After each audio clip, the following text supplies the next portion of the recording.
Pavani mystery టేల్స్కి స్వాగతం. ప్రపంచంలో ఎన్నో రహస్యాలు ఉంటాయి. కొన్ని మనకు తెలుసు, కొన్ని మనల్ని ఆశ్చర్యానికి గురి చేస్తాయి. ఈరోజు మనం మాట్లాడుకోబోయేది ఒక అలౌకిక ఆధ్యాత్మిక స్థలమైన కేదార్నాథ్ గురించి. కానీ మీకు తెలుసా, అక్కడి గుడిలో శివుడి విగ్రహం లేదనే విషయం ఒక పెద్ద మిస్టరీగా మారిపోయింది. అక్కడ ఎందుకు శివుడి మూర్తి లేదు, అలాగే అక్కడ పూజలు ఎలా జరుగుతుంది, ఇప్పుడు మనం తెలుసుకుందాం. కేదార్నాథ్ హిమాలయాలలో 11,700 అడుగుల ఎత్తులో ఉన్న పవిత్రమైన క్షేత్రం. ఇది 12 జ్యోతిర్లింగాలలో ఒకటి. ఇక్కడ శివుని రూపం కేదారేశ్వర స్వామి. కానీ సాధారణ గుళ్ళో ఉండేలా ఇక్కడ శివుడు విగ్రహం రూపంలో ఉండరు. భూతదేవత ఆకారములో, గోమూతం వెనుక భాగమైన కొండపరుపు ఆకారంలో శిలాఖండమే ఉంటుంది. ఆర్కిటెక్చర్ కాదు, దీని వెనుక ఒక గొప్ప పురాణ గాథ ఉంది. మహాభారతం యుద్ధం తర్వాత పాండవులు తమ పాపాలను క్షమించమని శివుణ్ణి తప్పించారు. కానీ శివుడు వారిని తప్పించుకుని ఓ ఎద్దుగా మారి హిమాలయాలకు వెళ్లాడట. పాండవులు గమనించి ఆయన్ను పట్టుకునే ప్రయత్నం చేశారు. అప్పట్లో శివుడు భూమిలోకి మునిగిపోతుండగా భీముడు ఆయన వెనుక భాగాన్ని పట్టుకున్నాడు. భాగమే మనకు కనిపించే కేదారేశ్వర స్వామి రూపం. ఈ ప్రాచీన శివస్థలాన్ని ఆధునిక రూపంలో ఆలయంగా రూపుదిద్దిన మహాశక్తి శ్రీ ఆదిశంకరాచార్యులు. 8వ శతాబ్దంలో ఆయన ఈ ఆలయాన్ని పునరుద్ధరించి మతపరమైన స్థిరత్వం తీసుకొచ్చారు. ఆయన సమాధి కూడా కేదార్నాథ్ ఆలయం వెనుక భాగంలోనే ఉంది. ఆయన ధర్మాన్ని నిలుపుతూ గర్భగుడిలోని శిలను శివునిగా స్థాపించి భక్తులకు శాశ్వత పూజా మార్గాన్ని ఇచ్చారు. ఇప్పుడు మనం పంచకేదారాలు, శివుని శరీర భాగాల మిషనరీ గురించి తెలుసుకుందాం. పర్వతాలపైకి కొండల మధ్య నడుస్తూ ఒక మార్గం, అది శివుని శరీర భాగాలకే తీసుకెళ్లే మార్గం అనిపిస్తే మీరు ఆశ్చర్యపోకండి. కేదార్నాథ్ మాత్రమే కాదు, ఇంకా 4 పవిత్ర స్థలాలు ఉన్నాయి. అవి కలిపి పంచకేదారాలు అని పిలుస్తారు. కానీ అసలు విషయం ఏమిటంటే, ఈ 5 క్షేత్రాలు శివుని శరీర భాగాలుగా పూజలందుకుంటున్నాయన్నది భక్తి పురాణ మిస్టరీల మిశ్రమం. పంచకేదారాలు ఇవే. మొదటిది కేదార్నాథ్, శివుని వెనుక భాగం, గోమాత రూపం. రెండవది తుంగనాథ్, శివుని చేతులు. మూడవది రుద్రనాథ్, శివుని ముఖం. నాలుగవది మధ్య మహేశ్వర్, శివుని నాభి. ఐదవది కల్పేశ్వర్, శివుని జుట్టు. ఈ 5 క్షేత్రాలు ఉత్తరాఖండ్లోని హిమాలయాలలో వేరువేరు ప్రాంతాలలో ఉన్నాయి. పాండవులు శివుని క్షమాభిక్ష కోరినప్పుడు శివుడు ఓ ఎద్దు రూపం తీసుకుని పారిపోయాడు. ఆయన్ను పట్టుకునే ప్రయత్నంలో భూమిలోకి కలిసిపోయాడు. కానీ శివుని శరీర భాగాలు 5 భిన్న భిన్న ప్రాంతాలలో బయటికి వచ్చాయి. ఈ ప్రాంతాలు పాండవులే పునఃప్రతిష్ఠ చేసి పూజలు ప్రారంభించారట. ఈ 5 క్షేత్రాలని కలిసి పంచకేదారులుగా ప్రసిద్ధి పొందాయి. ఈ 5 రూపాలలో శివుని విభిన్న తత్వాలు వ్యక్తమవుతాయి. కేదార్నాథ్ శివుని దయ, పాపక్షమాపణ తత్వం. తుంగనాథ్ శివుని శక్తి, రక్షణా తత్వం. రుద్రనాథ్ శివుని ఉగ్రత, రౌద్ర రూపం. మధ్య మహేశ్వర్ శివుని సృష్టికర్త స్వరూపం. కల్పేశ్వర్ శివుని అనంతమైన జ్ఞానం, జటారూపం. భక్తులు ఈ 5 క్షేత్రాలను సందర్శించడం వల్ల పాప విమోచనం, శివ అనుగ్రహం, జీవిత మోక్షం పొందుతారనే నమ్మకం ఉంది. ఇవి అధిక ఎత్తులో ఉండటంతో యాత్ర ఎంతో కష్టసాధ్యం. కానీ శివుడు కోరితే ఈ యాత్రలో ఉండే కష్టాలే ఓ తపస్సుగా మారుతాయి. ఒకే దేవుని శరీర భాగాలు వేరువేరు ప్రాంతాలలో పూజించడం అనేది ప్రపంచంలో అతి అరుదైన మత సాంప్రదాయం. ఇది శివుడు విశ్వరూపుడని, శక్తి స్వరూపుడని తెలిపే మరో సంకేతం. ఇప్పుడు మనం హిమాలయాలలో శివుని ప్రత్యక్ష దర్శనాలు, సాక్ష్యాలు, అనుభవాల గురించి తెలుసుకుందాం. శివభక్తుడిగా, ఓ సాధకునిగా హిమాలయాల్లో అడుగుపెట్టిన ప్రతిసారి ఒకే భావన రాకుండా ఉండదు.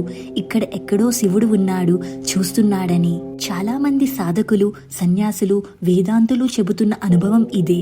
ఒక నిర్జన గుహలో ధ్యానం చేస్తున్నప్పుడు ఆకస్మికంగా ఓ తెల్ల దుస్తుల దారి వచ్చి జలాలు ఇస్తాడు, సత్యాన్ని చెబుతాడు. ఆయన వెళ్తే మిగిలేది శూన్యం.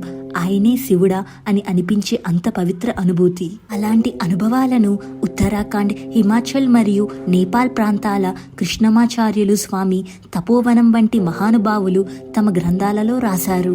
కొన్ని వేలాది మంది భక్తులు కేదార్నాథ్ ఆలయానికి రాగానే ఓ మూలన పూజారి వంటి వృద్ధుడు దర్శనం ఇచ్చాడు.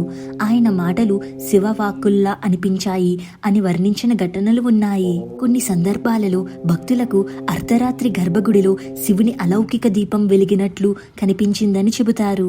2013లో కేదార్నాథ్లో వచ్చిన భయంకర వరదల్లో పూర్తిగా ఆలయాన్ని చుట్టూ ధ్వంసం చేసిందే తప్ప గర్భగుడిలోకి ఏమాత్రం నష్టం జరగలేదు. ఇది మానవ శక్తి సాధ్యమా? శిలలన్నీ కొట్టుకుపోతే గర్భగుడి ఎలా నిలిచింది? భక్తులు, శాస్త్రవేత్తలు, అర్చకులు చెప్పే మాట ఒక్కటే, అది శివుని అద్భుతం, ఆయనే కాపాడాడు. నారాయణ బాబా అని ఓ సాధువు కేదార్నాథ్ సమీపంలో నిర్జన ధ్యానం చేసేవారు. ఆయన జీవితంలో 33 సంవత్సరాల పాటు మాట్లాడకుండా శివుని ధ్యానంలో లీనమయ్యారు. ఆయన చెప్పిన మాట, శివుడు నన్ను రోజూ చూస్తున్నాడు, ఒక్కసారి నాలోకి వచ్చాడు. ఆయనపై జరిగిన పరిశోధనలు, ఇతివృత్తాలు ట్రాన్స్ హిమాలయన్ మిస్టిక్స్ అనే పుస్తకాలలో కూడా నమోదయ్యాయి.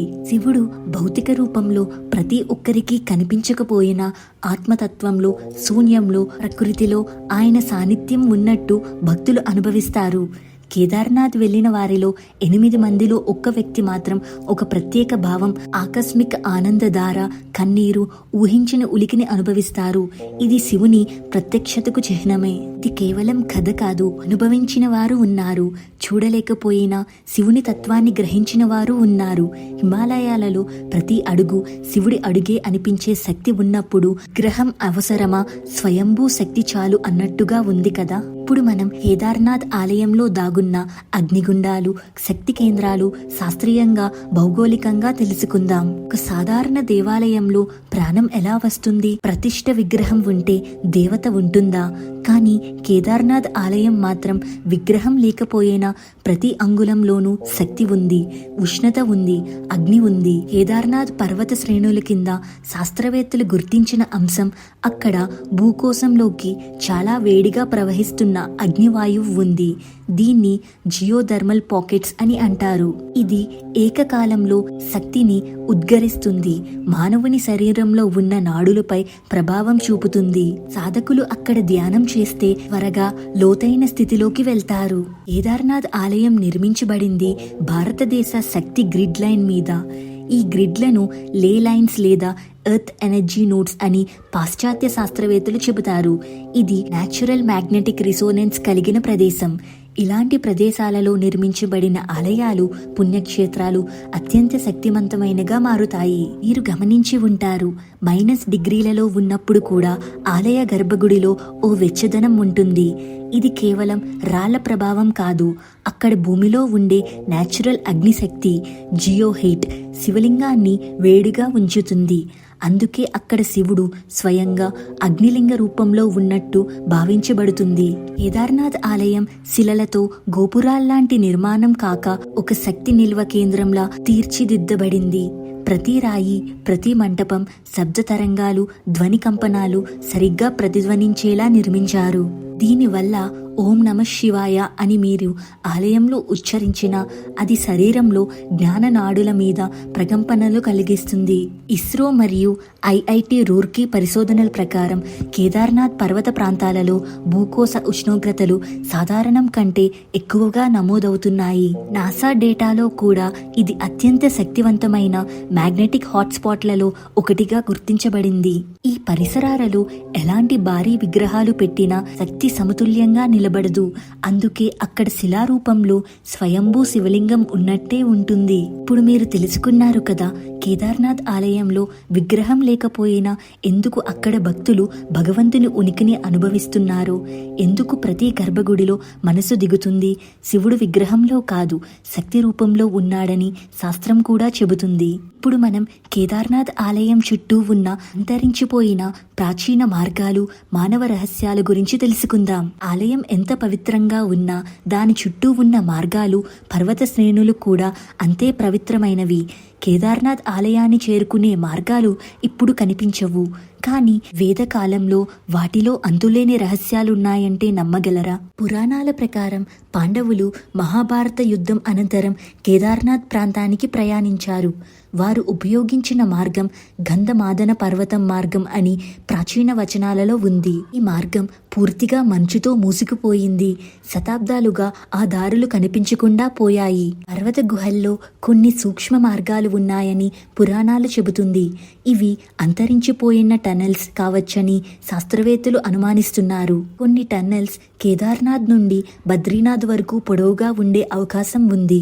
ఇవి విమాన శాస్త్రం, యంత్ర విద్య ఆధారంగా నిర్మించబడ్డాయని పురాణ శిలాశాసనాల్లో సంకేతాలున్నాయి. వేదాల్లో బ్రహ్మర్షి వశిష్ఠ, విశ్వామిత్రులు, అగస్త్య మహర్షి కేదార్నాథ్ పర్వతాలను తలపెట్టి పాడిన శ్లోకాలు ఉన్నాయి. మునులు నడిచే మార్గాలు నేడు కనిపించవు.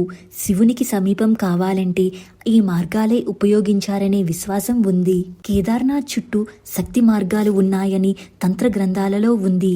ఇవి నాదీ లైన్స్ అన్నట్లు భూమి మీద ప్రయాణించే ప్రాణశక్తి లైన్స్. ఈ మార్గాలలో ప్రయాణించిన సాధకులు తక్కువ సమయంలో ఏకాగ్రతను సాధించగలుగుతారు. ఇవి భూమికి తెలియని శక్తి కేంద్రమైనట్టు. ఆలయం ఆ మార్గం సమ్మేళనంలో నిర్మించబడింది. కేదార పర్వతాల గుహల్లో అరుదైన మానవాకార శిలలు కనిపించాయి. ఇవి దేవతలుగా భావించబడుతున్న నిజానికి పురాతన యుగాల మానవుల శిల్పకళ. కొన్ని శిలలను ఆలయంలో దర్శనమిచ్చే అవకాశం లేదు. ఇవి శక్తి పరిమితులను దాటినవని భావన. కేదార్నాథ్ ఆలయం ఒక్క గుడి కాదు, ఇది మానవ చరిత్రను మార్చిన మార్గాల సాక్ష్యం. ఈ మార్గాలన్నీ ఇప్పుడు కనిపించకపోయినా ఆ శక్తులు మాత్రం ఇక్కడే ఉన్నాయి. శివుని పాదాలను చేరే మార్గం మన హృదయంలోనూ ఉంది. కేదార్నాథ్ ఆలయంపై ప్రకృతినే భయపెట్టిన 2013 వరదలు శివుని రక్షణ ఎలా జరిగిందో తెలుసుకుందాం. పర్వతాలు కంపించాయి, జలప్రవాహాలు తుపానుగా మారింది, మనుషుల రోదనలు ఆకాశాన్ని హల్లెత్తించాయి. కానీ అంత అగ్నిపర్వతంలా మారిన ప్రకృతి మధ్యలో ఒక గుడి మాత్రమే నిలిచింది. అదే కేదార్నాథ్ ఆలయం. జూన్ 16, 2013 కేదార్నాథ్ పరిసరాలలో అధిక వర్షపాతం, హిమపాతంతో కూడిన మేఘ విపాతం జరిగింది. ప్రళయాన్ని తలపించే విధంగా మందాకినీ నదిలో నీటి ప్రవాహం పెరిగింది. కొండలు తెగిపడి కొట్టుకువచ్చాయి. వేలాది మంది యాత్రికులు ప్రాణాలు కోల్పోయారు. గ్రామాలు పూర్తిగా మాయమయ్యాయి. కానీ ఆలయం ఎదుటకు కొట్టుకువచ్చిన బలమైన రాయి ఆలయాన్ని ఎదురుగా ఆపేసింది. ఆ రాయి ఆలయాన్ని నేరుగా తాకకుండా జలప్రవాహాన్ని విడగొట్టింది. ఇది దైవీయ పరిమాణం అని భక్తులు నమ్మారు. శివుడే తన గుడిని రక్షించాడని.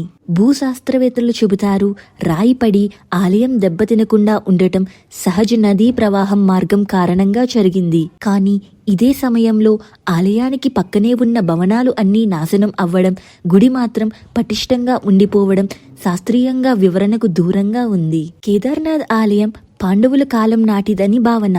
నిర్మాణంలో ఉపయోగించిన గ్రానైట్ రాళ్లు, మినిమం జాయింట్లు, తుషార శక్తిని తట్టుకునే ఆకృతి, ఇవన్నీ దీని ప్రకృతి విపత్తుల నుండి రక్షించాయి. మరొక కోణం ప్రకారం ఆలయం భూగర్భ శక్తి కేంద్రమైన లే లైన్ మీద ఉంది. ఆ విపత్తు సమయంలో భక్తులు గట్టిగా అనిపించారు, ఇది శివుడి ఆజ్ఞ, శివుడి లీల. అనేక మందికి శివుని స్వరూపంగా ఆ రాయిని దర్శనమయ్యిందని సాక్ష్యాలున్నాయి. ఇప్పటికీ ఆ రాయిని దివ్యశిలగా పూజిస్తున్నారు. కేదార్నాథ్ ఆలయం ఓటమిని తలిచే చోటు కాదు, అది శివుని శాశ్వతకు నిలువు దర్పణం. ప్రకృతి కోపించిన శివుని ఆశీర్వాదం నిలిచి ఉంటుంది. ఇది కేవలం ఆలయం కాదు, ఇది విశ్వాసం మీద నిలిచిన శక్తివంతమైన శిఖరం. ఇప్పుడు మనం కేదార్నాథ్ శివలింగం ప్రత్యేక శిలరూపంగా ఎందుకు ఉందో తెలుసుకుందాం. ప్రపంచంలో ఎన్నో శివలింగాలు ఉన్నాయి, ఒకే పరమేశ్వరుడు. కానీ ప్రతి స్థలంలో రూపం వేరుగా ఉంటుంది. కానీ కేదార్నాథ్, ఇక్కడ శివుడు లింగ రూపంలో కాకుండా ఒక ప్రకృతి శిల రూపంలో పూజలు అందుకుంటున్నారు. కేదార్నాథ్లో ఉండే శివలింగం సాధారణంగా మనం చూసే లింగాకారంలో లేదు. ఇది ఒక పుత్తడి రంగు రాతి కొండ ముక్కలా ఉంటుంది. చక్కగా, మెత్తగా, గుండ్రంగా ఉండే పిండిలా కనిపిస్తుంది. దీన్ని స్వయంభూ కేదారలింగం అని పిలుస్తారు. ఇది మనిషి చేత నిర్మించమైన విగ్రహం కాదు, ప్రకృతి చేత ఉద్భవించిందిగా భావిస్తారు. అందుకే దీన్ని విగ్రహంగా కాదని శక్తివంతమైన శిలగా పూజిస్తారు. ఇక్కడ నిత్యం అభిషేకాలు చేస్తారు, కానీ శిలపై నూనె లేదా అలంకారాలు ఉండవు. కొన్ని శాస్త్రీయ పరిశోధనలు చెబుతున్నాయి ఈ శిల ఒక ప్రత్యేక రాయి రకం. ఇది ఆల్కలైన్ వాల్కానిక్ రాక్ అనేది. ఇది హిమాలయాల్లోని తక్కువ స్థాయిలో కనిపించే శిలా పదార్థం. ఇది తుఫాన్లు తట్టుకునే శక్తి కలిగి ఉంటుంది. త్రేతాయుగంలో రావణుడు, ద్వాపర యుగంలో పాండవులు ఇదే శిలపై తపస్సులు చేశారని పురాణాలున్నాయి. ఈ శిల అనేక యుగాలుగా తపస్సుతో పవిత్రతను సంచరించుకుంది అని భక్తులు నమ్ముతారు. దీనిని అరుదైన మహాశివలింగ సూత్రానికి ప్రతీకగా భావిస్తారు. స్వయంగా శివుడు ప్రతిష్ఠించిన ప్రదేశం. శివుడు ఒక రూపంలో ఉండాల్సిన అవసరం లేదు. అతడు సర్వరూపమే అనిర్వచనీయం. కేదార్నాథ్లో శిల రూపంలో శివుడు ఉన్నాడు అంటే అది ఓ ప్రకృతి అద్భుతం కాదు, శివుని వైభవాన్ని తెలియజేసే సంకేతం, నిర్మాణం కాదు. ఇది శివుని స్వయంభూ సన్నిధి. కేదార్నాథ్ ఆలయం చుట్టూ కనిపించే శిలలు సాధారణ రాళ్ళు కావు. భక్తుల విశ్వాసం ప్రకారం ఈ శిలలలో ఒక్కోటి ఓ యోగశక్తి నిలిచిన చోటు. కొన్ని శిలలపై భక్తులు తపస్సులు చేశారు. కొన్ని శిలలు నవగ్రహ స్థిరంగా ఉన్న రేఖలు కలిగి ఉన్నాయి. ఇక్కడి రాళ్ళు మంత్రోచ్చారణాలతో ప్రకంపనలు తీసుకొస్తాయని సాధువులు చెబుతారు. కొన్ని శిలలు రాత్రిపూట స్పష్టంగా వేడి విడుదల చేస్తాయని అక్కడ నివసించే సన్యాసులు చెబుతారు. 2013లో జరిగిన భారీ వరదల్లో ఆలయానికి వెనుక ఉన్న భారీ శిలముక్క ఆలయాన్ని తాకకుండా రక్షించింది. ఇది సహజంగా జారి వచ్చిన రాయి కాదు. కొన్ని భక్తుల నమ్మకం ప్రకారం ఇది శివుని రక్షణా రూపం. శాస్త్రీయంగా ఇది గ్లాషియర్ షెడ్ బ్లాక్ అని చెబుతారు. కానీ అది ఎంత వేగంగా వచ్చి ఆ ఆలయాన్ని తాకకుండా ఆగిందన్నది ఇప్పటికీ ఒక మిస్టరీ. ఇది కేదార్నాథ్ ప్రదేశం ఒక ఆధ్యాత్మిక శక్తి కేంద్రమని మరో నిరూపణగా భావించబడుతుంది. చాలా మంది భక్తులు చెప్పిన వాటి ప్రకారం ఆలయం పక్కన ఉన్న శిలల దగ్గర దృష్టి పోతుంది, మనస్సు ప్రశాంతమవుతుందని. కొందరికి అవి తాకిన వెంటనే గుండె చప్పుడు పెరిగినట్లు అనిపించిందంటారు. మరికొందరికి ఆ రాళ్ల మధ్య ధ్యానం చేయగలిగిన అనుభూతి వచ్చిందంటారు.